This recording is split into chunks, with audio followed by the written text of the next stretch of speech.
தமிழறிதத்தின் இந்த நிகழ்ச்சியை காண வந்திருக்கும் உங்களுக்கு வணக்கம். எமது யூடியூப் அலைவரிசையை பின்தொடர்வதன் மூலம் எம்மோடு இணைந்திருந்து இதுபோன்ற பயனுள்ள நிகழ்ச்சிகள் அனைத்தையும் பார்வையிடுங்கள். மணியை ஒலித்து நாம் புதிதாக வெளியிடும் நிகழ்ச்சிகள் பற்றிய அறிவிப்புகளை உடனுக்குடன் பெற்றுக்கொள்ளுங்கள். நன்றி. அனைவருக்கும் இனிய மாலை வணக்கம். உண்மையிலே தமிழறிதம் ஆரம்பிக்கப்பட்ட காலத்திலிருந்து இன்று மற்றொரு மைல்கல்லை தொட்டிருக்கிறது. கிட்டத்தட்ட 7 வருடங்கள் கடந்த நிலையில் எங்களால் ஆரம்பிக்கப்பட்ட இந்த எங்களது செயலாளரின் முயற்சியால் ஆரம்பிக்கப்பட்ட இந்த இணையவழி உரையாடல் வெற்றிகரமாக இப்பொழுது 175 இருக்கிறது. மிகப்பெரிய அர்ப்பணிப்பையும் ஒதுக்கி எங்களது செயலாளர் திரு சரவணானந்தன் அவர்கள் அந்த வகையில் இந்த வெற்றிகரமான இந்த 175வது மைல்கல்லை தொற்றிருக்கும் எங்களது நிகழ்விற்கு இந்த நிகழ்வில் நாங்கள் கலந்து கொள்வது பெருமையும் சந்தோஷத்துக்கு உரிய விடயம். எனவே இந்த நிகழ்விற்கு வருகை தந்திருக்கின்ற சிறப்புரையாளர் திரு முனைவர் இனிய நேரு அவர்கள் உள்ளடங்களாக இன்றைய வாழ்த்துறை வழங்க வந்திருக்கின்றவர்கள் மற்றும் இன்றைய நிகழ்விலே கலந்து கொண்டிருக்கின்ற பயனாளர்கள், எங்களது தமிழக அமைப்பின் அங்கத்தவர்கள், உங்கள் அனைவருக்கும் இந்நேர வணக்கத்தை தெரிவித்தும் அனைவரையும் வாழ்த்தி வரவேற்று இந்த கூட்டத்தை ஆரம்பிக்க வைக்குமாறு அன்புடன் கேட்டுக்கொண்டு செயலாளர் தொடர்ந்து அடுத்த நிகழ்வை கொண்டு செல்லுமாறும் கேட்டுக்கொள்கிறேன். நன்றி திரு மயூரன் அவர்களே. நான் பேசுறது கேக்குதா? ஐயா நன்றி. முதலிலே எனக்கு இந்த அரிய வாய்ப்பை வழங்கிய தமிழ் அறித நுட்பியல் செயலாளர் திரு சரவணானந்த ஐயா அவர்களுக்கும் தலைவர் அவர்களுக்கும் மற்றும் இந்த நிகழ்ச்சியில் பங்கேற்கும் உங்கள் அனைவரையும் வணக்கம் கூறி, இன்றைய முக்கியமான நிகழ்வாக உலகமெங்கும் நாம் கேட்டுக்கொண்டிருக்கின்ற இணையமும் பாதுகாப்பும் குறித்து இன்று நான் பேச உள்ளேன். இதில் அடுத்த ஸ்லைட் போயிடலாம். நீங்க போடுறீங்களா, நான் பண்ணட்டுமா? இன்றைய இந்த நிகழ்ச்சியில் நாம் இணையத்தின் பயன்பாடுகள் மற்றும் இணையத்தில் பாதுகாப்பு தேவை குறித்து இன்று நாம் விவாதிக்க உள்ளோம். இதில் குறிப்பாக இந்த இன்றைய தகவலானது இணையம் குறித்தும் இணையத்தின் பயன்பாடுகள், இணையத்தில் நாம் முதலில் பாதுகாப்பு தேவையா, பாதுகாப்பின் அவசியம் என்ன, அச்சுறுத்தல்கள். இப்ப இணையம் உங்களுக்கு எல்லாம் தெரியும், இணையம் மாதம் பன்மடங்காக வளர்ந்து வருகிறது. இந்த இணையத்தில் நாம் பாதுகாக்கப்பட வேண்டிய விஷயங்கள் என்ன என்பது குறித்தும் எவ்வாறு நாம் தாக்கப்படுகின்றோம், அச்சுறுத்தல்கள் பற்றியும் விரிவாக இன்று பேச உள்ளேன். இதை நம் பாதுகாத்துக் கொள்ள முறைகள் இருக்கின்றது. அதை அந்த பாதுகாப்பு முறையை நாம் பயன்படுத்தி கொண்டால் நாம் இணையத்தில் ஓரளவு நாம் பாதுகாக்க இருக்கலாம். அதற்கான பாதுகாப்பு முறைகள் குறித்தும் நெறிமுறைகள் குறித்தும் நான் இன்று பேச உள்ளேன். அடுத்தது, முதலில் இணையம் என்றால் என்ன? இங்கு எல்லாருக்கும் உங்களுக்கு தெரியும், இணையம் என்றால் உலகளாவிய கணினிகள் மற்றும் சாதனங்களை இயக்கும் முறை. முதலிலே அமெரிக்காவில் தோன்றினாலும் இன்று எல்லா நாடுகளிலும் இணையம் பயன்படாத நாடே இல்லை என்று கூறும் அளவிற்கு இன்று இணையம் வளர்ச்சி அடைந்துள்ளது. இந்த இணையம் இல்லை என்றால் வணிகங்கள் மற்றும் அரசு பணிகள் முதற்கொண்டு நிறுத்தக்கூடிய நிலையில் இணையம் இன்று படர்ந்து உள்ளது, எல்லாரும் அறிந்ததே. அதில் ஒரு முக்கியமான முறை என்னவென்றால், இணையம் என்பது ஒரு மருத்துவரிடம் உள்ள ஒரு கத்தி போல. அந்த கத்தியானதை நாம் உரிய முறையில் பயன்படுத்த வேண்டும். அந்த உரிய முறையில் பயன்படுத்தாவிட்டால் பாதுகாப்பு சம்பந்தமாக பல பிரச்சனைகள் உருவாக வாய்ப்பு இருக்கின்றது. அதை நம் மாணவர்களும் அறிஞர்களும் மற்றும் இணையத்தை பயன்படுத்துவர்களும் புரிந்து கொள்ள இந்த இன்றைய நிகழ்ச்சி உதவும். அடுத்தது முதலில் இணையத்தின் பயன்பாடுகள் இப்பொழுது இதை பற்றி விரிவாக பேச வேண்டியதில்லை. ஏனென்றால் நாம் அன்றாட இணையத்தின் பயன்பாடுகளை நாம் அறிந்து அதை பயன்படுத்தி வருகிறோம். அதில் முக்கியமானவற்றை இங்கு உங்களிடம் பகிர உள்ளேன். இதில் என்னவென்றால் தகவல் பெறுதல். சில ஆண்டுகளுக்கு முன்னால் 20-30 ஆண்டுகள் முன்னால் ஒரு நிகழ்வு கனடாவிலேயோ அமெரிக்காவிலேயோ நடந்தால் அதை இந்தியாவிலேயோ இலங்கையிலேயோ அறிந்து கொள்ள 2-3 நாட்கள் ஆகும். இந்த மாதிரி தகவல் நேர தள்ளுதல் இது இப்பொழுது இணையம் மூலமாக நமக்கு உடனுக்குடனே தகவல்கள் கிடைக்கின்றபடியால் நமக்கு உலகம் பூரா நாம் இருப்பது போல ஒரு தோற்றம் கிடைக்கின்றது. இதன் பயனாக கல்வி, ஆராய்ச்சி மற்றும் பல தகவலை எளிதில் நாம் பெறுகின்றோம், உடனடியாகவும் பெறுகின்றோம். இது தவிர தொடர்பு சாதனமாக இன்று இணையம் திகழ்கிறது. இப்ப கடித சில ஆண்டுகளுக்கு முன்னாலும் கடித போக்குவரத்து அதிகமாக இருந்தது. இப்பொழுது பார்த்தீர்கள் என்றால் மின்னஞ்சல், சமூக ஊடகங்கள், பேஸ்புக், ட்விட்டர், இந்த மாதிரி பல சமூக ஊடகங்கள் இன்று உடனுக்குடனே இங்கு நடைபெறும் நிகழ்ச்சிகளை வீடியோ மூலமாகவோ அல்லது ஆடியோ மூலமாகவோ உலகெங்கும் எந்த மூலையிலும் உள்ளவர்களும் தொடர்பு கொண்டு கலந்து ஆலோசிக்கலாம். வணிகம் இன்று பெரும்பாலான வணிகம் அமேசான், பிளிப்கார்ட் போன்ற ஒவ்வொரு நாடுகளிலும் அவர்களுக்கு தேவையான வணிகத்தை பெரும் வணிகம் இணையம் மூலமாக நடைபெறுகிறது. அது மட்டுமல்லாமல் வணிகத்துக்கு தேவையான சப்போர்ட், அதுக்கு தேவையான மற்ற நிகழ்வுகள், வணிகம் தவிர மற்ற பில்லிங், இந்த மாதிரி பல விஷயங்கள் இணையம் மூலமாக நடைபெற்று வருகிறது. வணிகம் இன்று பன்மடங்கு உயர்வதற்கு காரணமாக இருக்கிற தொழில் வளர்ச்சியில் முக்கியமான பங்கு இணையத்தின் பங்காகும். கல்வி, ஐயா சரண்மன் குறிப்பிட்டது போல இந்த கரோனா காலத்தில் பார்த்தீர்கள் என்றால் பல கல்லூரிகள், பல நிறுவனங்கள் ஆன்லைன் மூலமாக, ஜூம் மூலமாக மற்றும் இதர இந்த மாதிரி பல தொழில்நுட்பங்கள் மூலமாக வீட்டிலிருந்தே மாணவர்கள் கல்வி கற்றுக்கொள்ள ஏதுவாக இணையம் பயனளித்து வந்தது. கல்வி வீடியோக்கள் இன்றும் யூடியூபில் பல கல்வி வீடியோக்களை நாம் பார்க்கலாம். அடுத்து பொழுதுபோக்கு என்றால் இப்பொழுது உங்கள் அனைவருக்கும் தெரிந்திருக்கும் OTT என்ற இணையம் மூலமாக இன்று திரைப்படங்கள், இசை, விளையாட்டுகள், பல நிகழ்ச்சிகளை நாம் வீட்டில் இருந்தபடியே பார்க்க முடிகின்றது.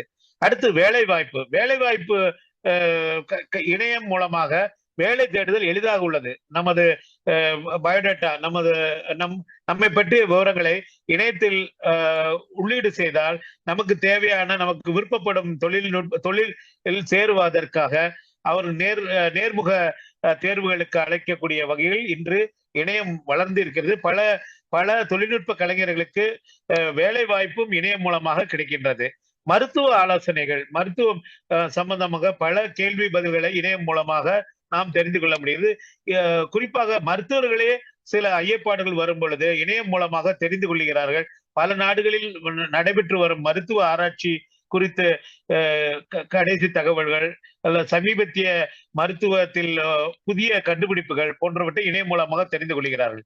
இது தவிர சமூக வலைத்தளங்கள் வருடம் கூடிக்கொண்டே போகின்றது. அதன் மூலமாக நண்பர்களுடன், குடும்பத்தினர்களுடன் எங்கிருந்தாலும் நாம் இணைந்து பேசுதல், தகவல் பரிமாற்றிக் கொள்ள முடிகின்றது. இவையெல்லாம் முக்கியமானவை. இதை தவிர பல விடயங்கள் இணையத்தின் மூலமாக இணையத்தின் பயன்பாடுகள் உலகம் போல எல்லா துறைகளிலும் விரிந்து பறந்து இன்று மக்களிடையே பயன்பாட்டில் இருக்கின்றது. அடுத்து இப்ப இந்த மாதிரி இணையம் பல்வேறு இடங்களில் செல்வதால் இதன் கூட சில அச்சுறுத்தல்கள் இன்று நாம் காண்கிறோம். இந்த அச்சுறுத்தல்கள் சில நேரங்கள் பண இழக்க நேருகிறது, வணிகங்கள் மரியாதை இழக்க நேருகின்றது. சில நேரங்கள் நமக்கு தேவையில்லாத சில தொந்தரவுகளை இணையம் மூலமாக நமக்கு வர வாய்ப்பு இருக்கின்றது. அதனால் பயனாளிகள் இணையத்தில் ஏற்படும் த்ரெட்ஸ், அச்சுறுத்தல்கள் என்ன என்பதை தெரிந்து கொண்டு அதற்கு தகுந்தாற் போல் நாம் இணையத்தை பயன்படுத்தல் அவசியமாகும். இதில் குறிப்பாக நாம் விரிவாக பார்ப்போம். ஹேக்கிங் என்பது கணினி மற்றும் தரவுகளை அணுக அனுமதி இல்லாமல் முயற்சி செய்வது. சில நேரங்களில் பார்த்தீர்கள் நம் கணினியில் நம்மை அறியாமலே சில மாற்றங்கள் நடைபெற வாய்ப்பு உள்ளது. இணையம் மூலமாக வேறு நாட்டில் இருந்தோ வேறு இடத்தில் இருந்தோ நம் கணினிக்குள் உள் புகுந்து இருக்கின்ற அதாவது டேட்டா முதற்கொண்டு அதில் உள்ள விஷயங்களை மாற்றுவதற்கான வாய்ப்பு இருக்கின்றது. அதை ஹேக்கிங் என்று சொல்லுவார்கள். அடுத்தது கணினிகளை பயன்படுத்தும் போது வைரஸ் என்ற தீங்கான மென்பொருள் தாக்கி கணினியை பயன்பாடு இல்லாமல் செய்வதற்கான வாய்ப்புகள் இருக்கின்றது. ஒரு கணினி மூலமாக மற்ற கணினிகளுக்கும் இந்த வைரஸ் பரவி கணினியை முற்றிலுமாக நிறுத்தி பயன்பாடற்று போகக்கூடிய சூழ்நிலையும் உருவாகி இருக்கின்றது. மோசடி இப்பொழுது ஒரு எழுத்து மட்டும் மாற்றி அந்த வங்கிகள் போலவே அல்லது நிறுவனங்கள் போலவே நமக்கு மின்னஞ்சல் அனுப்பி நம்மிடம் இருந்து பணத்தையோ நம்மிடமிருந்து தகவலையோ மோசடி செய்து அதை பெற்றுக்கொள்ள வாய்ப்பு உள்ளது. அதை பிஷிங் என்று கூறுவார்கள். இது குறித்து விரிவாக பார்க்கலாம். அடுத்து இதுல சில உண்மை கடந்த ஒரு 4-5 ஆண்டுகள் நடந்த சம்பவங்களை பார்த்தால் நமக்கு தெரியும். அடையாள திருட்டு. அடையாள திருட்டு என்றால் இணைய மோசடிகள் தனிப்பட்ட தகவலை திருடி வங்கி கணக்குகள் அல்லது வங்கி கணக்குகள் திறந்து அதில் மோசடி செய்ய பயன்படுத்துகிறார்கள். இதுல பாத்தீங்கன்னா நம்ம வங்கிகளோட கணக்கு நம்ம பாஸ்வேர்டு, அதாவது அதுக்கு தேவையான தகவலை நாம் மற்றவர்களிடம் பகிரக்கூடாது. அது பகிர்ந்தோம் என்றால் நம்மை அறியாமலேயே நம் வங்கிகளில் இணையம் மூலமாக உள் சென்று அவர்கள் பணத்தை எடுத்துக்கொள்ள மோசடி செய்ய வாய்ப்பு இருக்கின்றது. அந்த மாதிரி பல நிகழ்வுகள் நடந்திருக்கின்றது. பின்னர் சைபர் கிரைம் என்ற முறையில் அதை அரசாங்கத்திற்கு அல்லது காவல்துறைக்கு அணுகி பல நேரங்களில் அந்த பணம் நம்ம விட்டு போய்விடுகிறது. அதை திரும்ப பெறுவதற்கு மிகவும் கடினமான ஒன்றாக இருக்கிறது. அடுத்தது ரான்சம் அட்டாக் என்று கூறுவார்கள்.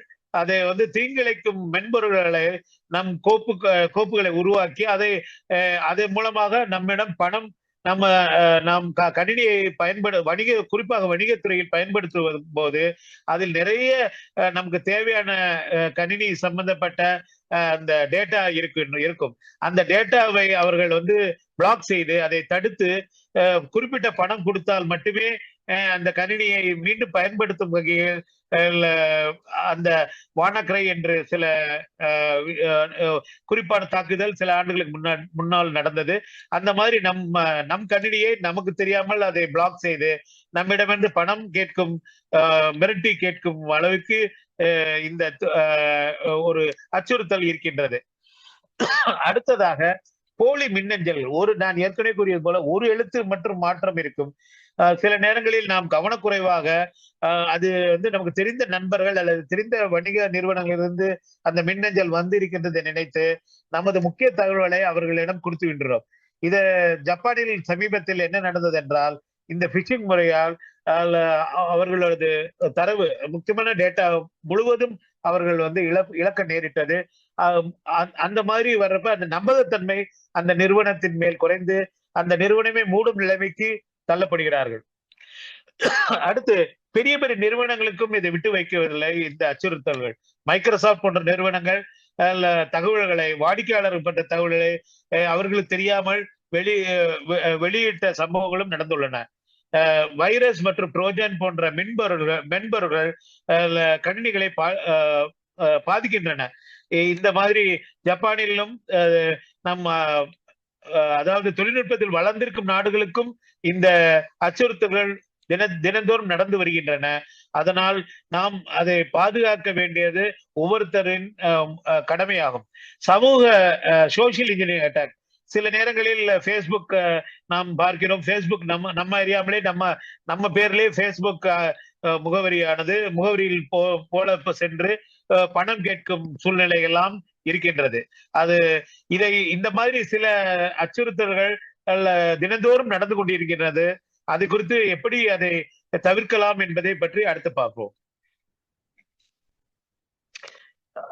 இந்த பாதுகாக்க சில முக்கியமான நடைமுறைகள் இருக்கின்றது. அது பாஸ்வேர்ட், அதாவது கடவுச் சொற்கள் நாம் பயன்படுத்துவது எளிதாக கணிக்கக்கூடிய கடவுச் சொற்களாக இருக்கக்கூடாது. குறிப்பாக நம் பெயரோ, நம் குழந்தைகள் பெயரோ அல்லது துணைவர் பெயரோ அதில் இருப்பதை தவிர்க்க வேண்டும்.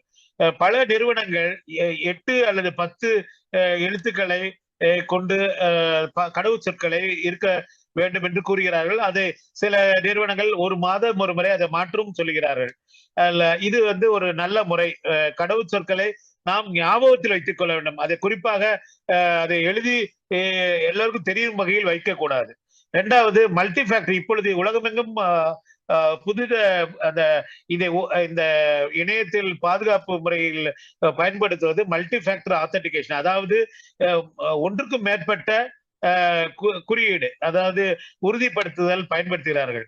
அப்பொழுது உங்களிடம் கடவுச்சொற்கள் தவிர உங்கள் செல்பேசியில் ஒரு 4 இலக்க நம்பர் வரும், அல்லது உங்களது பயோமெட்ரிக், உங்களது விரல் ரேகைகள் எடுத்துக்கொள்வார்கள், அல்லது கண்ணு அசைவை எடுத்துக்கொள்வார்கள், அல்லது முகத்தை எடுத்துக்கொள்வார்கள்.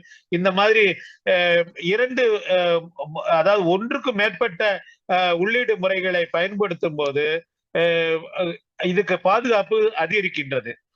இதை பல வங்கிகள், வணிகங்கள் இப்பொழுது பயன்படுத்த ஆரம்பித்து உள்ளார்கள்.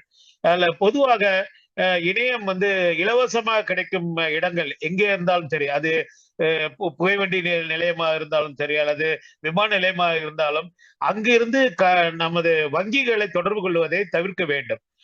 அதற்கு வேற வழியில்லை என்றால் VPN, விர்ச்சுவல் பிரைவேட் நெட்வொர்க் என்ற ஒரு தொழில்நுட்பம் இருக்கின்றது. அதை மூலம் பயன்படுத்திக் கொள்ளலாம். இருந்தாலும் பொது இடங்களில் இருந்து இணையத்தை பயன்படுத்தும் போது குறிப்பாக வங்கிகளுடன் தொடர்பு கொள்வதோ அல்லது முக்கிய தகவல்களை பரிமாறிக்கொள்வதோ தவிர்த்தல் நலம். அடுத்ததாக, சந்தேகத்துக்குரிய மின்னஞ்சல்கள். நமக்கு திடீரென்று அதாவது நமக்கு எப்படி மின்னஞ்சல் வரும் என்றால், உங்களுக்கு 1 லட்சம் ரூபாய் பரிசு கிடைத்திருக்கின்றது, உங்களது வங்கி கணக்குகளை எங்களிடம் கொடுங்கள், இல்ல உங்க கணக்கிலிருந்து நீங்க 100 ரூபாய் எனக்கு அனுப்புங்கள், நாங்கள் 1 லட்சம் ரூபாய் உங்களுக்கு அனுப்புகிறோம். இந்த மாதிரி பல மின்னஞ்சல்கள் வரும். அந்த மின்னஞ்சல்களை இந்த இணையத்தில் வரும் மின்னஞ்சல்களை தவிர்க்க வேண்டும். அது முழுக்க மோசடி முயற்சிகள் தான். அந்த மாதிரி தகவல்கள் வெளிநாடுகளில் உங்களுக்காக பல லட்சம் ரூபாய் காத்து கொண்டிருக்கின்றது, உங்கள் வங்கி கணக்கை எங்களிடம் பகிருங்கள், நாங்கள் உடனே உங்களுக்கு பணம் அனுப்புகிறோம் அப்படின்னு சொல்லுவாங்க. இந்த மாதிரி இதெல்லாம் நம்ம தவிர்க்க வேண்டும். மென்பொருள்கள் மற்றும் செயலிகளை பயன்படுத்தும் போது ஒரு 2 ஆண்டுகளுக்கு ஒரு முறையாவது அந்த மென்பொருள் சமீபத்திய வெர்ஷன் அதை பயன்படுத்தல் நலம். இப்ப விண்டோஸ் பாத்தீங்கன்னா 11 வந்திருக்கின்றது, லேட்டஸ்ட் வெர்ஷன் பயன்படுத்துவது நல்லது. பழைய ஆபரேட்டிங் சிஸ்டம், பழைய செயலிகளை 3 வருடங்களுக்கு முந்தைய செயலிகளை பயன்படுத்துவது தவிர்த்தல் நலம். ஏனென்றால் இந்த பாதுகாப்பு ஆனது வருடம் முன்னேறி கொண்டே போகின்றது. பாதுகாப்பு முயற்சிகள் பழைய மென்பொருளும் சில பாதுகாப்பு குறைபாடுகள் இருக்கும். அந்த பாதுகாப்பு குறைபாடுகள் அந்த ஹேக்கர், அந்த தீங்கு செய்வர்களுக்கு நன்றாக தெரியும். உங்களது கணினி எந்த மென்பொருள் பயன்படுத்துகின்றது என்று அவர்கள் தெரியுமானால், உங்களை அறியாமல் உங்களது கணினிக்குள் சென்று அவர்கள் அந்த தரவுகளை திருட வாய்ப்பு உள்ளது. அடுத்து முக்கியமானது, இணையதளங்களை நாம் அணுகும் போது HTTPS மேலே பார்த்தால் அது தெரியும், ஹைப்பர் டெக்ஸ்ட் டிரான்ஸ்பர் புரோட்டோகால் என்று ஆங்கிலத்தில் அது விரிவாக்கம். அந்த HTTP என்பது பழைய முறை, அதாவது இணையம் உருவான பொழுது பயன்படுத்திய தொழில்நுட்பம். அப்போது அது பாதுகாக்கப்படாத இணையதளங்கள். பாதுகாக்கப்பட்ட இணையதளங்களோடு அதை தொடர்பு, அந்த லிங்க் ஆனது HTTPS என்று வரும். அந்த மாதிரி இணையதளங்களில் மட்டும்தான் பயன்படுத்த வேண்டும். அந்த மாதிரி இணையதளங்கள் மட்டும்தான் நம்மை பற்றிய தகவல்கள் ஏதாவது தேவை என்றால் கொடுக்க வேண்டும். HTTP என்று வந்தால் தயவு செய்து அந்த இணையதளத்தை மூடிவிட்டு வெளியே வருதல் நலம். ஏனென்றால் நம் தகவல்கள் அனைத்தும் இந்த HTTP மூலமாக திருட வாய்ப்பு உள்ளது. தனிப்பட்ட தகவல்களை பகிர்வதை தவிர்க்க வேண்டும். நமது வயது, நமது பிறந்த தேதி, நம் இருக்கும் வீட்டு முகவரி, அதே மாதிரி சில நேரங்களில் பாத்தீங்களா முகநூலில் நான் 20 நாள் விடுமுறை செல்கின்றேன் என்றெல்லாம் போடுவாங்க. இல்ல 20 நாட்கள் நான் அமெரிக்கா செல்கின்றேன், 20 நாட்கள் நான் இங்கிலாந்து செல்கின்றேன், அப்படி போடுவதை நாம் தவிர்க்க வேண்டும். ஏனென்றால் இதை சமூகத்தில் உள்ள வேறு சிலர் அதை தவறாக பயன்படுத்தி மோசடி செய்ய வாய்ப்பு உள்ளது. அதே போல வைரஸ் எதிர்ப்பு மென்பொருள் இப்பொழுது பரவலாக எல்லா இடமும் மலிவு விலையில் கிடைக்கின்றது. குறிப்பாக சில மென்பொருளாளர்கள் இலவசமாக கொடுக்கிறார்கள், மைக்ரோசாப்ட் தனியாக கொடுக்கிறார்கள்.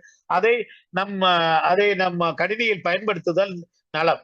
அது மாதிரி ஃபயர்வால், அந்த மென்பொருளிலே ஃபயர்வால் இதெல்லாம் இருக்கின்றது. அதை பயன்படுத்தினால் நம்மை அறியாமல் அந்த நம்ம தரவுகள் வெளியே போவது கட்டுப்படுத்தப்படுகின்றது.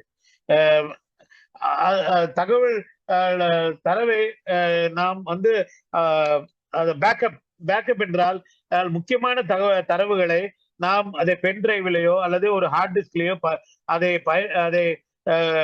பேக்கப் மாதிரி எடுத்துக்கொண்டு வைத்தல் நலம்.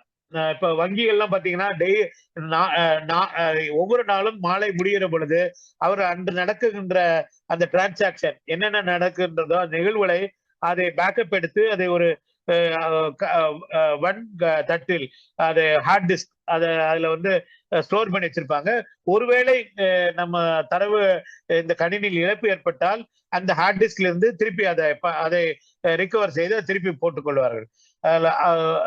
மற்றும் கடைசி முக்கியமானது தகவல் பாதுகாப்பு குறித்து விழிப்புணர்வு ஏற்படுத்த வேண்டும். குறிப்பாக மாணவர்கள் மற்றும் புதிதாக இணையத்தில் சேருபவர்களுக்கு நாம் இந்த தகவல் பாதுகாப்பு குறித்து அவர்களுக்கு குறிப்பாக சொல்ல வேண்டும். ஏனென்றால் இப்பொழுதெல்லாம் வாட்ஸ்அப், ஃபேஸ்புக் போன்றவற்றில் மாணவர்கள் என்ன பகிர்வது என்றே தெரியாமல் தங்களது புகைப்படங்கள், தங்களது எல்லா தங்களை பற்றி தகவல்களையும் கொடுத்து வருகிறார்கள். அது பின்னாட்களில் அதுவே அவர்களுக்கு அச்சுறுத்தலாக வருவதற்கான வாய்ப்பு இருக்கின்றது. அடுத்து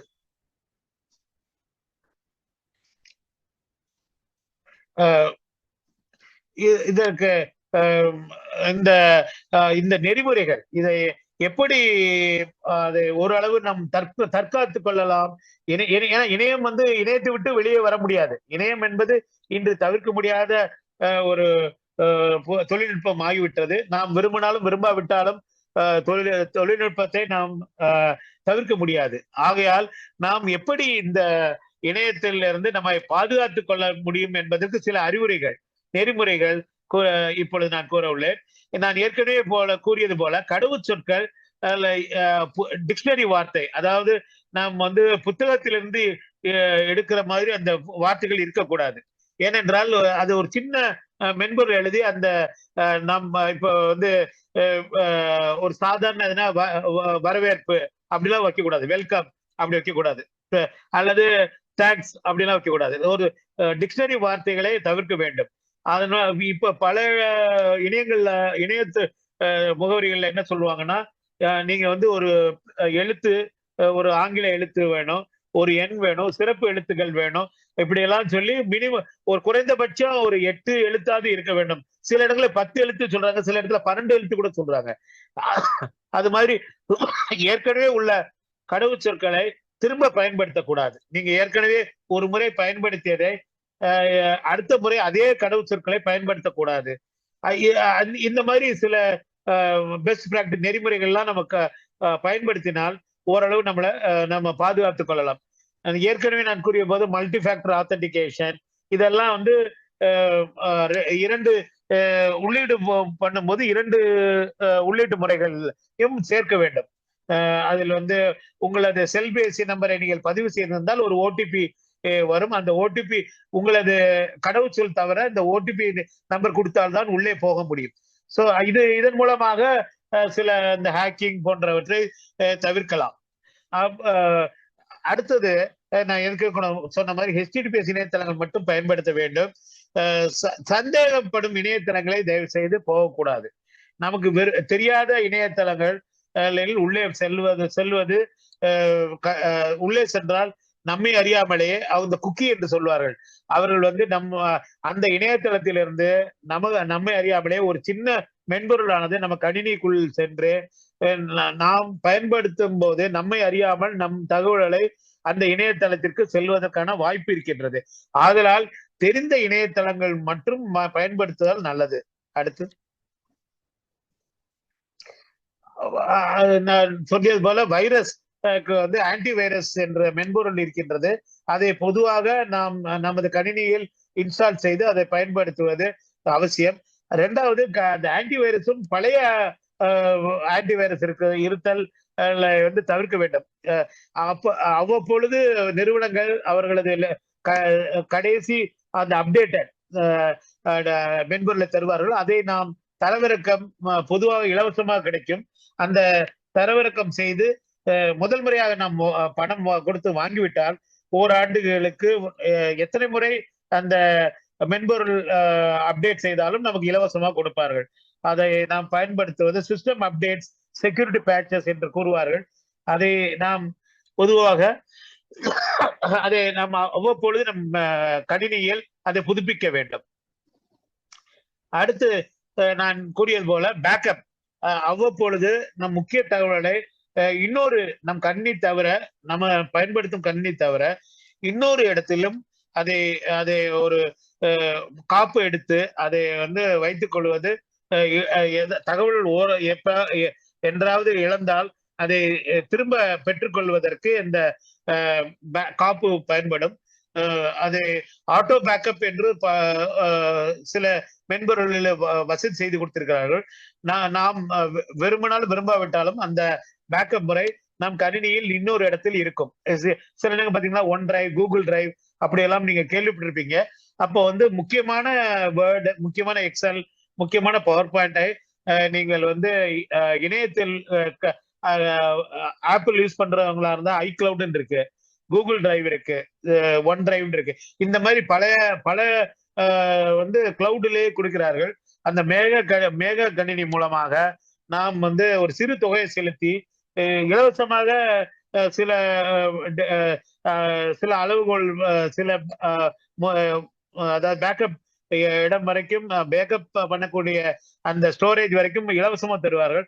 அதற்கு மேலே நீங்கள் 100 GB, 200 GB, 500 GB வேண்டும் என்றால் ஒரு சிறு தொகையை கொடுத்ததுனால உங்களுக்காக அந்த ஐக்ளவுட்லயோ அல்லது கூகுள் டிரைவ்லயோ நீங்கள் வாங்கி கொண்டு அதை அந்த காப்பு சாதனமாக பயன்படுத்துதல் நல்லது.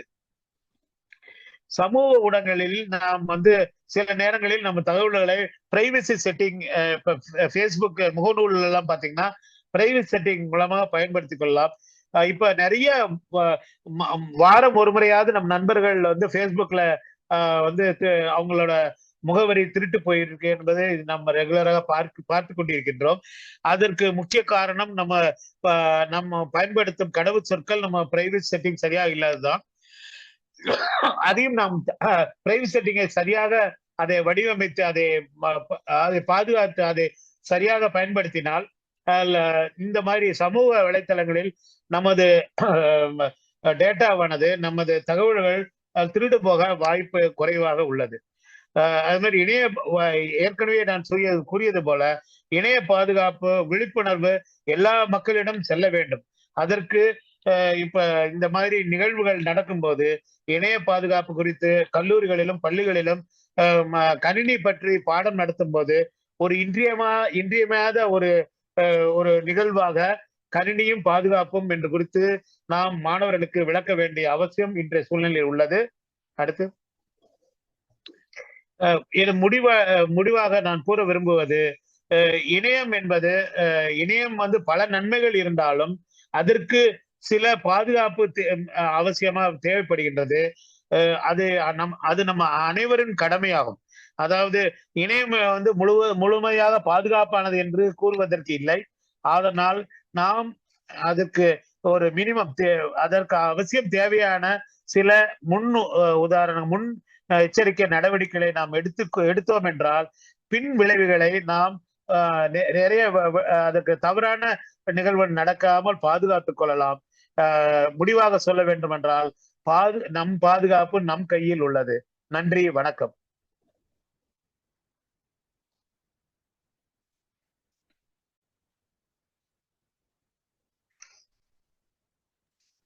நன்றி முனைவர் இனிய நேரு ஐயா அவர்களே.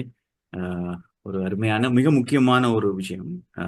இணையத்தை சாலைகளை பயன்படுத்தும் போது எப்படி சாலை பாதுகாப்புகளை தெரிந்திருக்க வேண்டுமோ, அப்படி இணையத்தை பயன்படுத்தும் போது கட்டாயம் ஒவ்வொருவருக்கும் இணையத்தின் பாதுகாப்பு எப்படி, இணையத்தில் எப்படி பாதுகாப்பாக இருப்பது என்று தெரிய வேண்டும்.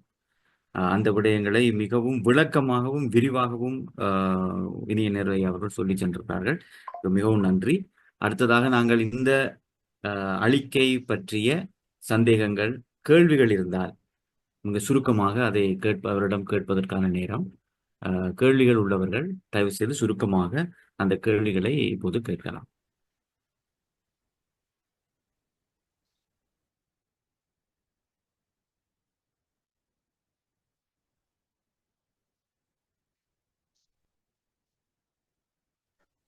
ஓமா ஐயா, யாரும் கேட்காதால நான் தலைவர் விக்னேஸ்வரன் கேட்கிறேன்.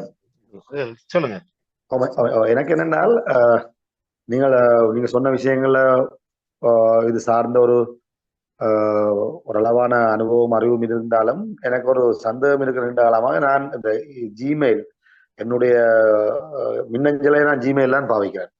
அந்த ஜிமெயில் வந்து ஐயா இப்ப எனக்கு ஃபுல் ஆயிட்டுது, இந்த மெயில் மெமரி ஃபுல் ஆயிட்டுது, நீங்க சொன்ன மாதிரி காசை கொடுத்து வாங்கலாம் என்று சொல்றது. ஆனால் அதுக்குள்ளதான் வாட்ஸ்அப், என்னுடைய வாட்ஸ்அப்புக்கு உரிய பேக்கப், என்னுடைய புகைப்படங்களுக்கான எல்லாமே இருக்குது.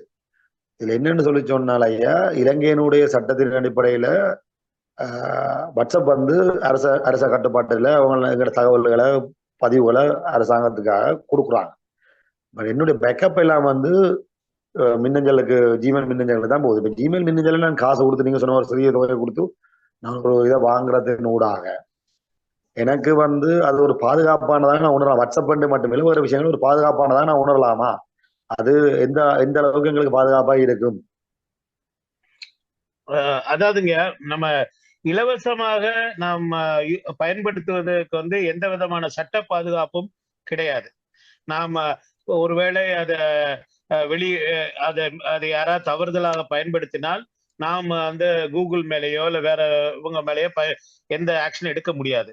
ஆனால் நாம் பணம் கொடுத்து நாம் அந்த ஜிமெயில கூகுள் டிரைவை விலைக்கு வாங்கினால், அதில் ஏதாவது கவனக்குறைவாக ஏதாவது வந்தால் சட்ட ரீதியாக நாம் கூகுளிடம் நம்ம போராடி நமக்கு அதுக்கான நிவாரணம் வாங்கலாம். ஒண்ணு.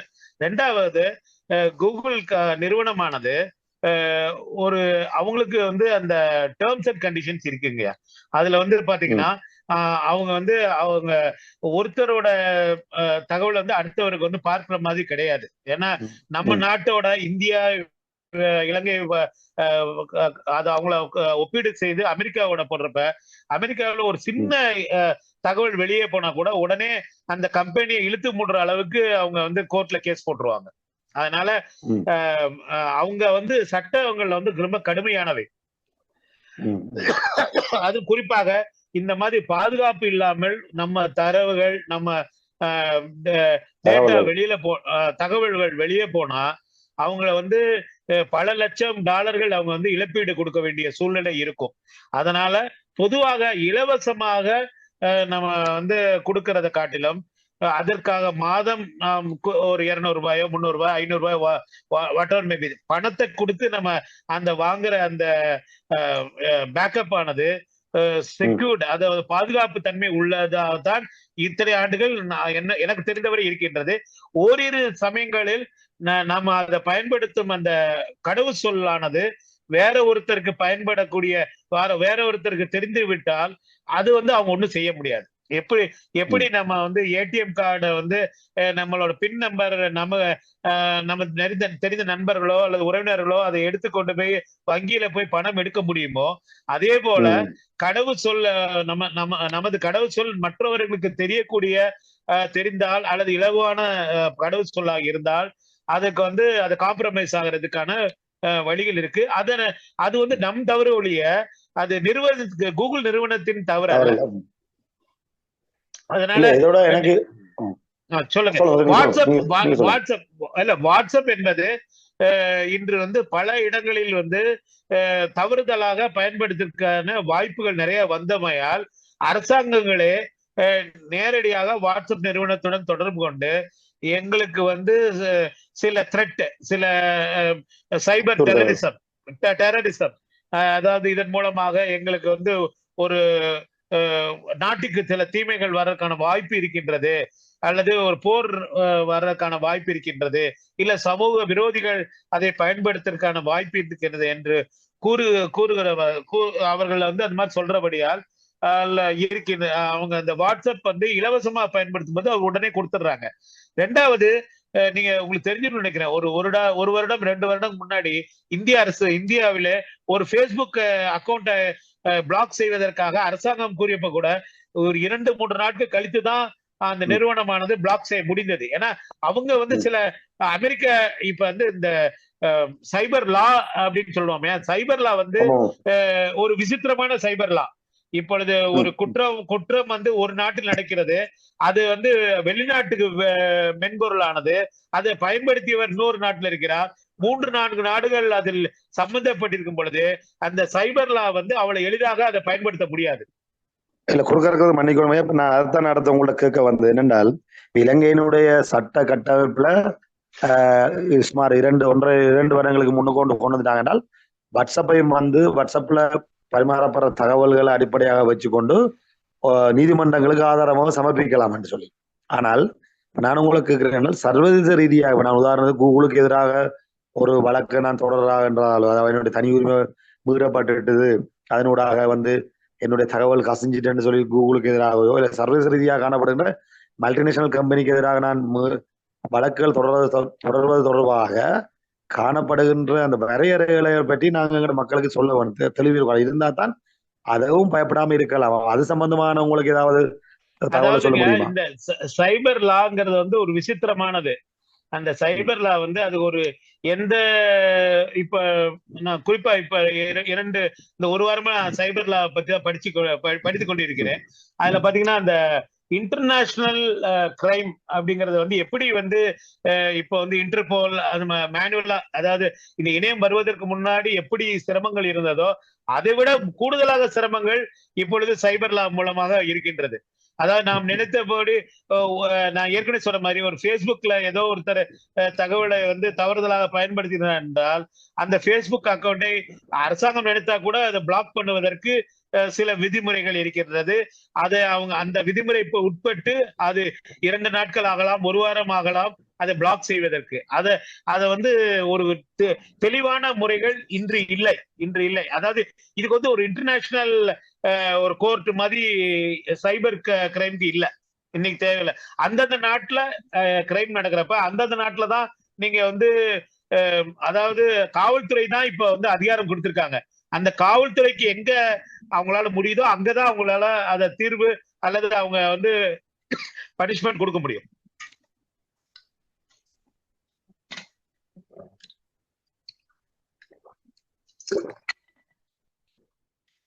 கேட்டுங்களா? சரி, நன்றி காவலுக்கு. இன்னும் அதுல நிறைய அதுல கொஞ்சம் கொஸ்டின் மார்க்ல இருக்கு. அதாவது அவ்வளவு தெளிவு இப்ப வந்து அதாவது ஒரு நாட்டோட கூடுதலா இன்னொரு நாடு சம்பந்தப்படும் போது அதுக்கு வந்து அந்த சட்ட முறைகள் இன்று தெளிவாக இல்லை அப்படின்னு சொன்னாங்க. நீங்க சொல்றது அடிப்படையில் பார்த்தா நாங்க அதாவது பணம் கொடுத்து அந்த அவங்களோட வசதிகளை பயன்படுத்துறது எங்களுக்கு பாதுகாப்பும், எங்களுக்கான என்ன சொல்றது, நாங்க எது மட்டும் சொன்னாலும் ஒரு வழக்கை தொடர்ந்து கொள்ளலாம் என்று நீங்க சொல்ல வரீங்க. தொடர்ந்து கொள்ள, ஆனா தீர்வு வந்து உடனே வரும்னு சொல்ல முடியாது. ஆனால் இலவசமா பயன்படுத்த விடவும் எங்களுக்கு பாதுகாப்பு கூட. கணினியில இது, அதாவது இணையத்துல மட்டும் இல்ல, கணினியிலேயே எப்பயும் நம்ம வந்து காசு கொடுத்து வாங்குற மென்பொருளுக்கான அதற்கான அதாவது சட்ட திட்டங்கள், அதற்கான ப்ரொடெக்ஷன் வந்து அதிகமாக இருக்கும். நாம வந்து ஒரு வேற ஒருத்தரிடமிருந்து பைரேட்டட் சாஃப்ட்வேர் வாங்கி பயன்படுத்துவதை காட்டிலும் அதில் வரும் நன்மைகளோட தீமைகள் வந்து அதிகமாக வர வாய்ப்பு இருக்கின்றது. நன்றி தகவலுக்கு. வேற யாரும் கேள்வி இருந்தால்? வேற யாருக்கும் கேள்விகள் இருந்தால் இந்த இடத்துல கேட்டுக்கொள்ளுங்க. மிகவும் முக்கியமான ஒரு தலைப்பு இது. நிறைய பேருக்கு ஐயங்கள் இருக்கக்கூடிய ஒரு தலைப்பு இது. அதனால இந்த இடத்துல அதை கேட்டு தெளிவுபடுத்திக் கொள்றது நல்லது. குறிப்பா நான் இங்க பங்கேற்க சொல்றதுன்னா, அந்த கடவுச் சொற்களை நீங்க வந்து எல்லாருக்கும் தெரியிறபடி எழுத வைக்காதீங்க. கடவுச் சொற்களை உங்களது நீங்க உள்ளீடு நீங்களே வச்சுக்கணும் கடவுச் சொற்களை. அதை வந்து கூடுமானவரை நண்பர்கள், தெரியாதவர்களிடம் பகிர்வது, அல்லது பொது இடங்களில் வந்து அந்த ஏடிஎம் கார்டு கொடுக்கும்போது அத பின் நம்பர எல்லாருக்கும் தெரியிறபடி சொல்றது. அந்த மாதிரி கடவுச்சொல் வந்து ஒரு ஜாக்கிரதையான இதானது. அது மாதிரி அலுவலகங்கள் பணிபுரிய நம்ம மின்னஞ்சலை பயன்படுத்துவது, மின்னஞ்சலோட கடவுச்சொல்லை கூடுமானவரை அது அடுத்தவரிடம் பகிர்ந்து கொள்ளாமல் இருப்பது நல்லது. வணக்கம். நான் இலங்கேஸ்வரன், மட்டக்களப்பிலிருந்து கேட்கிறேன். இலங்கையிலிருந்து ஐயா உங்களை சந்திச்சதுல மகிழ்ச்சி. நன்றிங்க. இப்பொழுது உண்மையில இந்த தலைப்புக்குள்ள நாங்கள் நிறைய விடயங்களை சொல்ல வேண்டி இருக்குது. அதிலும் பிரதானமா என்னுடைய தோன்றுதுன்னு சொன்னால், இந்த பூகோள கிராமமாக உலகம் மாறிவிட்ட நிலையில இந்த சமூக வலைத்தளம் என்றது கூடுதலாக விசுவல் எடுக்கிறதுக்கு முன்பாக அநேகமாக சமுதாயத்தை அந்த பிள்ளையான பாதையில் இட்டு செல்ற வழிகள் குறைவாக காணப்பட்டன.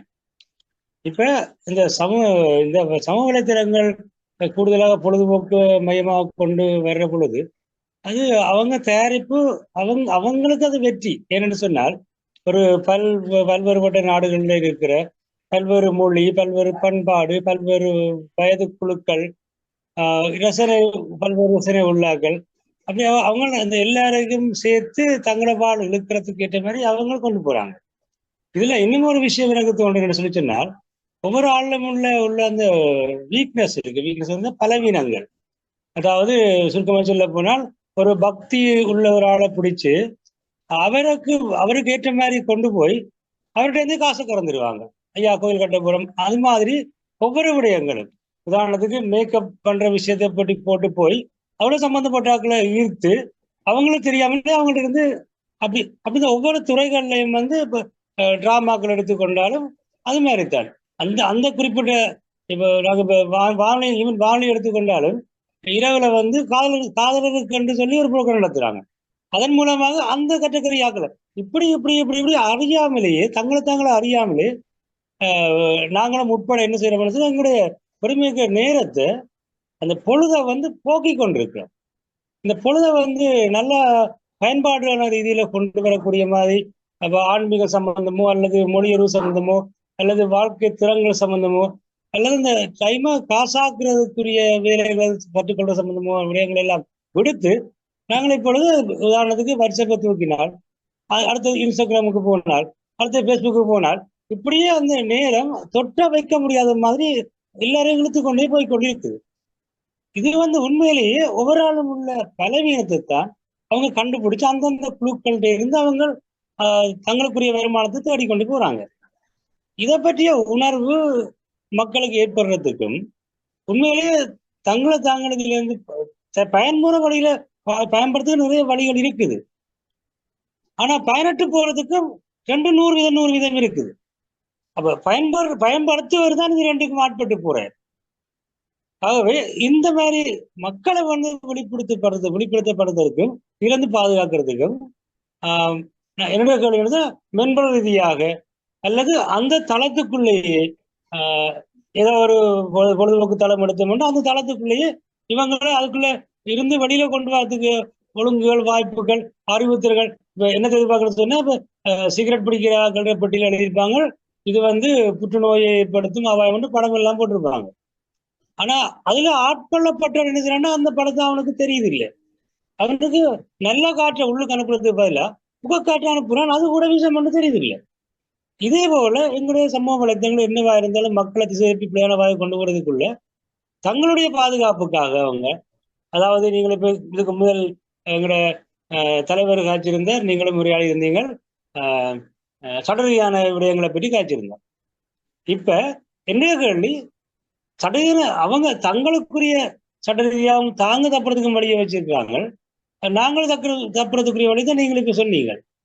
நான் கேட்கிற கேள்வி, அவங்க தங்களை பாதுகாக்கிறதுக்கு அதே நேரத்தில் எங்களை இழந்து விலத்தி போங்கன்னு சொல்றதுக்கும் ஆட்கொள்ளப்படாதீங்கன்னு சொல்றதுக்கும் ஏதாவது தளங்களுக்குள்ள அப்படிப்பட்ட ஆப்ஸ் ஏதாவது அல்லது ஏதாவது காட்சிகள், கவனிய விளம்பரங்கள் அப்படி நடைமுறைப்படுத்தப்பட்டிருக்குதா என்ற பற்றி சொல்லுவீங்களா ஐயா? அதாவதுங்க, இதுல வந்து நீங்க கேட்ட சரியான கேள்வி.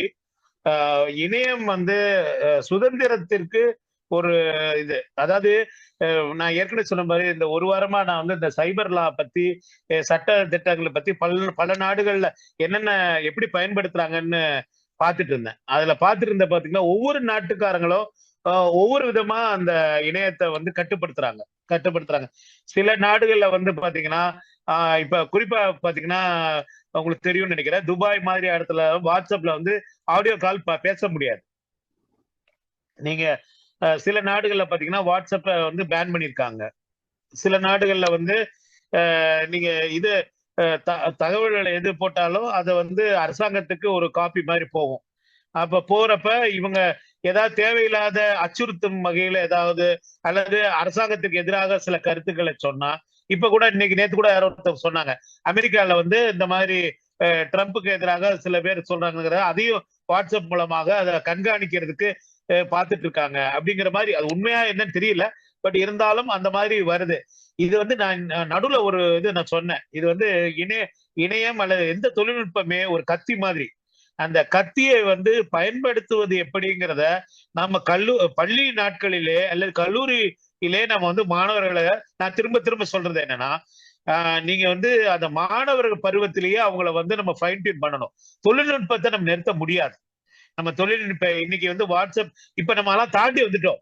இப்ப நீங்க வந்து வீட்டுல வந்து நம்ம குழந்தைகள்கிட்டயோ இல்ல துணையார்கிட்டயோ நீங்க வாட்ஸ்அப் பயன்படுத்தாதீங்கன்னு சொல்ல முடியாது.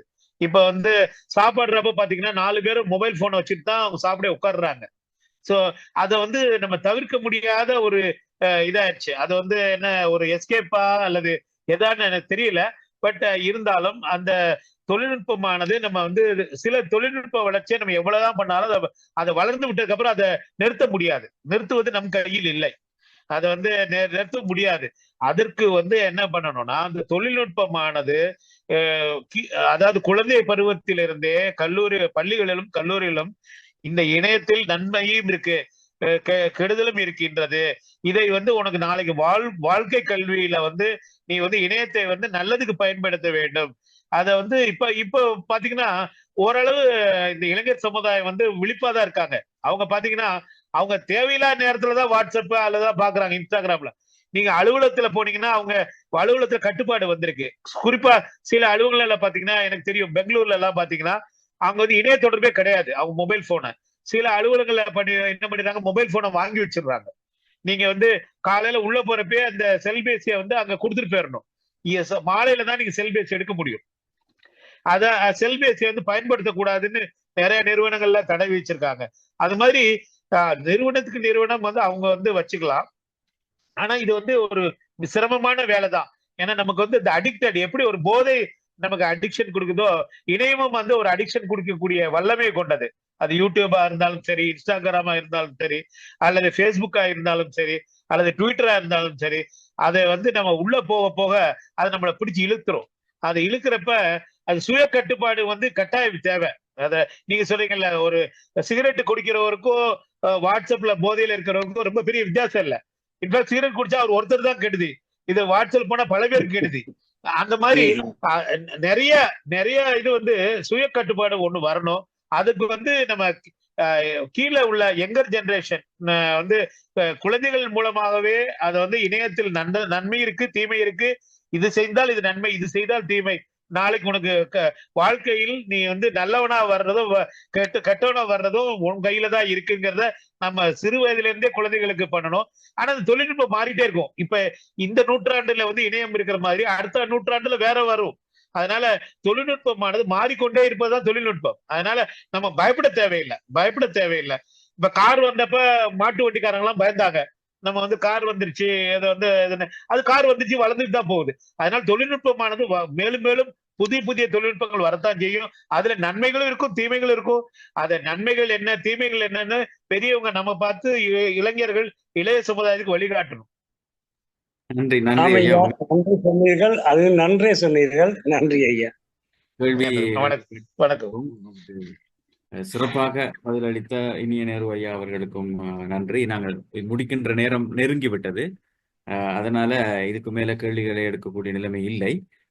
இப்ப நிகழ்ச்சியினுடைய அடுத்த கட்டத்துக்கு போவோம். இந்த நிகழ்ச்சியை நிறைவு செய்யும் விதமாக இன்றைக்கு இந்த நன்றி உரையை சொல்வதற்காக, அனைவருக்கும் நன்றி சொல்வதற்கு இப்பொழுது இலங்கேஸ்வரன் ஐயா அவர்கள் நன்றி உரையாற்றுவார். வணக்கம். நான்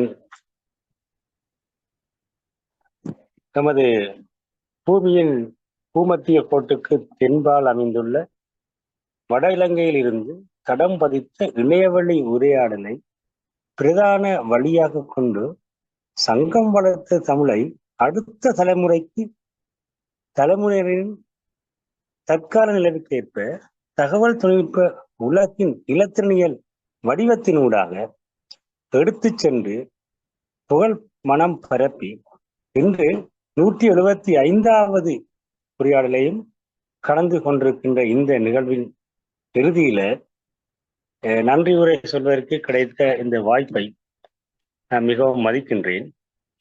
தமிழ் அறித நுட்ப உலகாயத்தின் இணைச்செயலராக நான் திரு இலங்கேஸ்வரன் அவர்கள் இந்த நன்றி உரையை இங்கு கொள்வதில் இறையும் சிந்தித்துக் கொண்டு தெரிவித்துக் கொள்கிறேன். முதலாவதாக உண்மையில் இன்றைய காலகட்டத்தின் நிலைக்கேற்ப ஒரு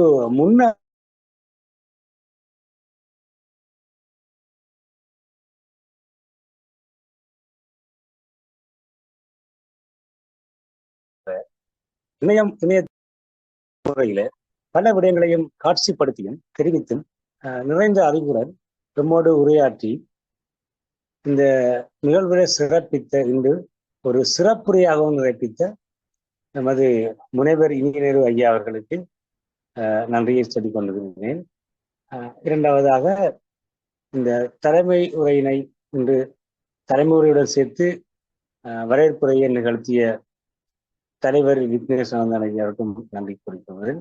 அத்துடன் நிகழ்ச்சியை தொகுத்து வழங்கிக் கொண்டிருக்கும் எங்களுடைய அதற்காக நாங்கள் ஏற்பாடு செய்து கொண்ட மயூரன் அங்கத்தவர் அவர்களுக்கும் இன்றைய நிலைமையில் இங்கே நன்றியை சொல்லிக் கொள்கிறேன். அடுத்ததாக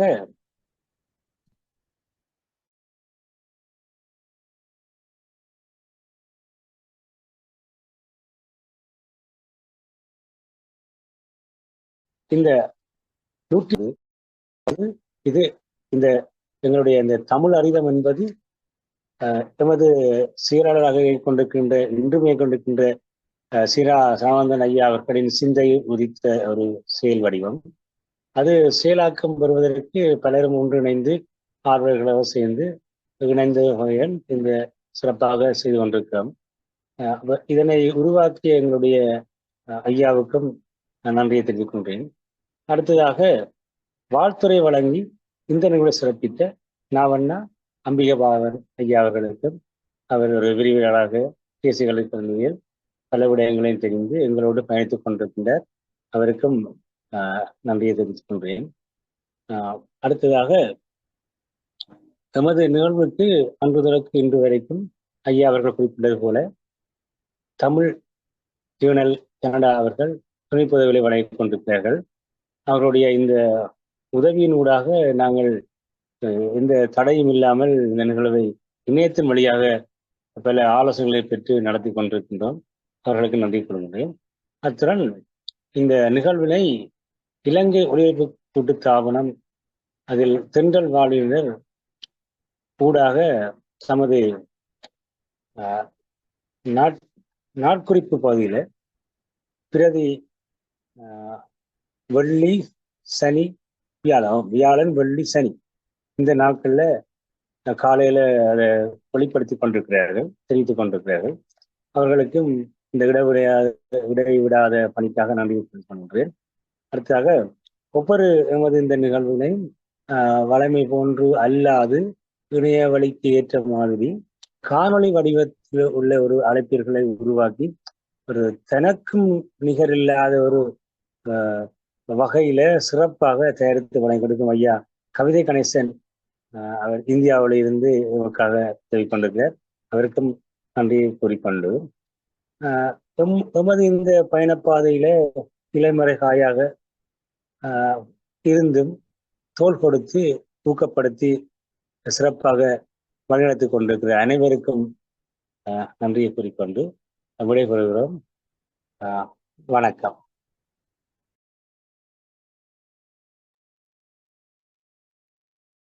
அனைவருக்கும் நன்றி. நாங்கள் இந்த நிகழ்வை இத்துடன் நிறைவு செய்து மீண்டும் ஒரு உரையாடலே கலந்து கொள்ளுவோம் என்று கேட்டுக்கொண்டு நாங்கள் விடைபெறுகின்றோம். நான் குறிப்பாக இனியநேரி அவர்களை இந்த நிகழ்வுக்கு ஒரு பாலமாக ஆலோசகராக இருக்கிறார் என்பதையும் இங்கே தெரிவிக்க விரும்புகின்றேன். நன்றி அனைவருக்கும். நன்றி. நன்றிங்க. நன்றி. நன்றி. நன்றி. நன்றி.